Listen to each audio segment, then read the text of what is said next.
The International Monetary Fund, the World Bank. You've heard the names, right? They get thrown around all the time, usually in the same sentence. They're two of the most powerful financial players on the entire planet. But here's the thing, they're not the same at all. Think of them as twins, born at the exact same time, but with totally different personalities and jobs. So in this explainer, we're going to crack this open. We'll figure out what each one really does, why they even exist, and why it all matters to you. To really get these two institutions, we have to wind the clock way back. I want you to picture the world right after the World Wars. It was an economic wasteland. Countries were just shattered.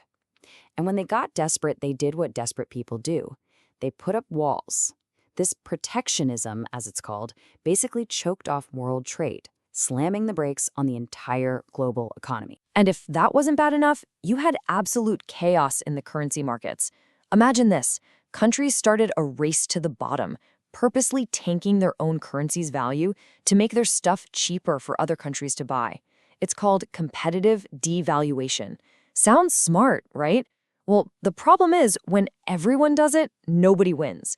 It just created total mayhem and made international trade a nightmare, because you never knew what anything was actually worth. So this was the massive billion-dollar question facing world leaders.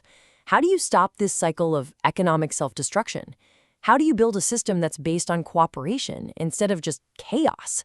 They needed a whole new blueprint for how the world's money would work. And, just as importantly, they needed someone to enforce the rules. And the answer came in 1944. Leaders from 44 nations got together in a little town in New Hampshire called Bretton Woods. This wasn't just any meeting. It was the meeting that would reshape the global economy. They hammered out a deal to create a brand new financial system, and at the very heart of it were two new, powerful institutions, the Bretton Woods twins. The key thing to get here is that they were born at the exact same time, for the same core reason. The idea was hatched in '44, and by the end of 1945, both were officially up and running. They were designed to work together to stop the economic disasters of the past from ever happening again. But, as we're about to see, these twins were given very, very different jobs. All right, let's meet twin number one, the International Monetary Fund, or IMF. The absolute best way to think about the IMF is as the world's financial firefighter. They don't draw up blueprints for new buildings. They are the first responders who show up with sirens blazing when a country's economy is on fire. And the specific fire they fight is called a balance of payments crisis. So what on earth is a balance of payments crisis? Well, put simply, it's when a country is about to go broke on the world stage. More money is going out for things like imports and paying off debt than is coming in from exports. When a country is literally running out of dollars or euros to pay its bills, that's when the emergency call goes out to the IMF. And this is the IMF's core job.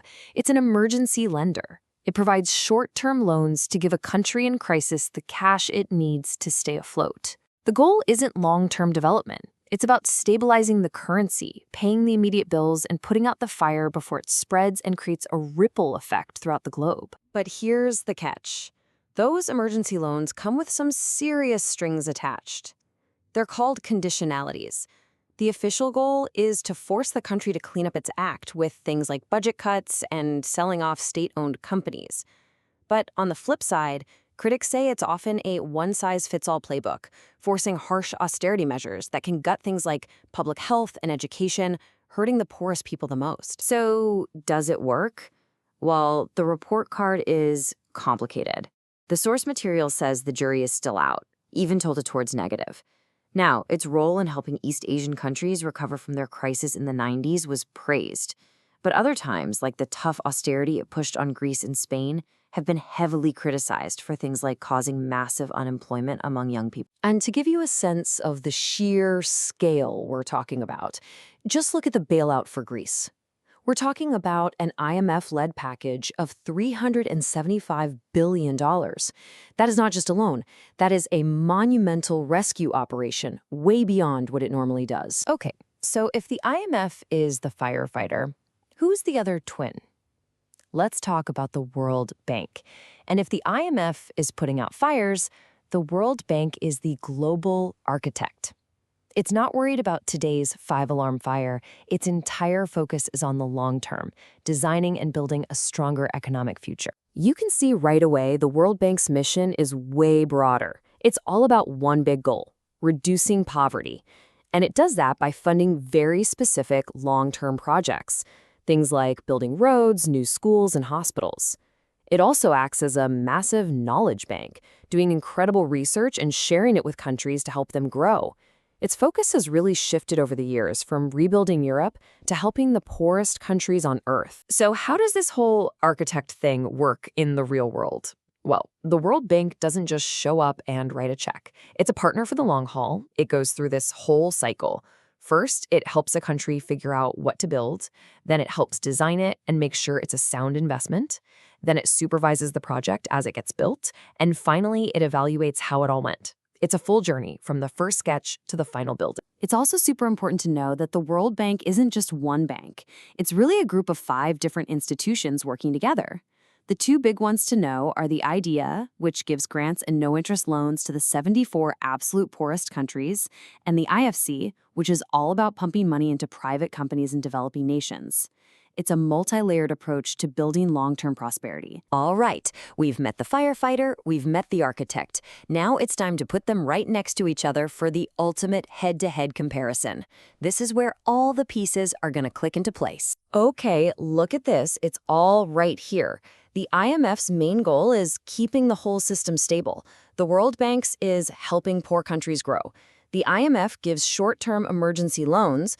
The World Bank gives long-term project loans. And check out how they get their money. The IMF is like a credit union that all the member countries pay into. The World Bank is more like an investment bank. It goes out and borrows money on the global markets. So here it is, the simplest way to remember it. The IMF is the economy's emergency room doctor, focused on immediate survival.